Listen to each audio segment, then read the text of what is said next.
Tobo, a town in southeastern Côte d'Ivoire and home to the man-made Tobo Dam, is at the center of research conducted by programs like AfriCON Reach into infectious and non-communicable diseases.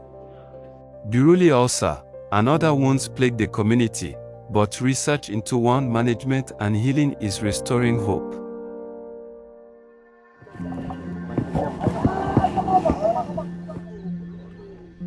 Les doigts sont en train de complètement en déviation, donc c'est pas évident. Mais bon, pour le moment, ce qu'on pourrait faire, c'est d'abord faire cicatriser, et dans un second temps, on pourra voir le côté fonctionnel et puis esthétique peut se poser secondairement.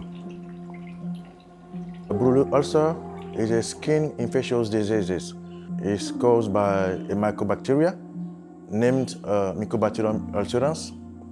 Its prevalence in humid tropical regions, and you can find it in around 33 countries in the world, from South America, Africa, and Asia, and is among the negative tropical diseases classified by WHO since a couple of years. So we can see that some wounds remaining, but most of the wounds is closed with the new skin. The other skin you see here will merge to close the remaining wounds on the elbow. As I was saying, wounds on the joints are sometimes difficult to close because the joint is moving. This is why you see the other parts closed, but the elbow is still there because of the movement of the joint.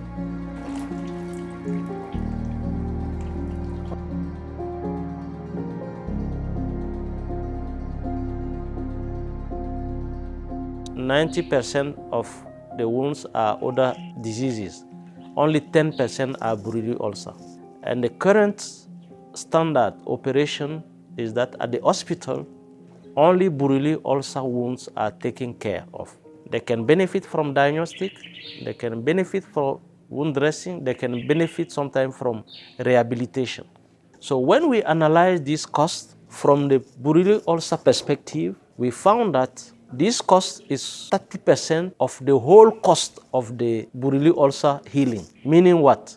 There are other costs that are not taken care of, like transport, nutrition, the person that is going to help them, because they stay from 1 month sometime to 1 year or even more. So when you sum those costs, they are around 70%. And when the patient analyze that, they see that they cannot afford. They decide either to go back home, to move to traditional healers, or to find other alternatives. Les matins, puisqu'il y a des élèves, parmi mes patients, il y a beaucoup d'élèves. Donc, matin très tôt, c'est-à-dire à partir de, comme ils ont cours à 7h30, à partir de 6h30, 7h, déjà, je suis dans les ménages pour pouvoir repérer vite les enfants. Parce que quand tu fais vite les pansements matin, j'ai remarqué que la plaie finit vite. Donc, très tôt le matin. Parce que dans la journée, les enfants jouent beaucoup. Donc, quand on fait le pansement, ça ne dure pas. Et puis, ça quitte.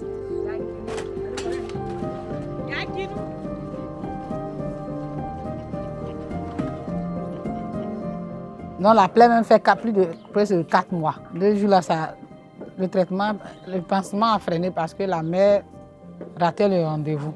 On fait une sensibilisation, soit si on a une équipe pour faire une sensibilisation. Après le départ, les parents s'approchent de moi. Parce que, et puis il faut avoir la confiance. Il faut que la personne me fasse confiance. Et j'ai toujours gardé le secret. Parce que quand je vois le cas, si c'est ulcère de Buruli, si je vois la boule, je dis vite au patient d'aller vite à l'hôpital pour éviter que ça soit grave. Ou bien si c'est des plaies traumatiques, on prend vite en charge. Je soigne vite, je fais respecter, je demande au patient de respecter le rendez-vous. C'est le respect du rendez-vous qui fait que la plaie aussi finit vite. The prevention and the care in the community can reduce by half the cost at the hospital. And the same thing, the treatment in the community can reduce the intensity of patient at the hospital. And all these reduce cost. The selling point of Africa One in One Health was to bring many disciplines around the wounds. The main principle of this wound management project was that all wounds count. Traumatic wound, Buruli ulcer, a snake bite, the gynecological, so all these wounds count in this project. We had a social scientist like myself, we had an epidemiologist, we had also at one part a nutritionist who was involved in how nutrition can also help to heal early the wound. We found that those who ate the bulk foods, soybean and orange flesh potato, had the fastest wound healing because the contents of these foods improved their nutritional status. They had less anemia, BMI was correct, and the wound closed faster. Comment ça va? Ça va bien? Ouais, je suis un ancien patient. Aujourd'hui, je suis ambassadeur, passé des années, hein, depuis 1990. Hein. Et aujourd'hui, voilà, je suis bien, tout le même. C'est grâce à la santé suisse. L'amputation a fait que j'étais libéré. Ça a fait un homme, recréé, un homme libéré, hein, dans la chair, le corps et tranquille dans la tête. At the end of the year, we make an account of the new cases detected and treated in Côte d'Ivoire. Since 2011, cases are decreasing. We are under 500 patients. We have tried to evaluate the impact and the societal added value. For example, a child who should have lost a year of the school, resuming to school for only 1 month's treatment. A woman who is divorced because of wound can go back in the household because everything is now fine. A head of household who's at the hospital spending 2-3 months cannot do any activity for the family. It's all the whole family that collapse. So if you reduce the time of healing, this person can resume to work. What we have done at the regional level is that we have now been able, through the training we have done on One Health, to set up national One Health platforms to take care of complex health issues.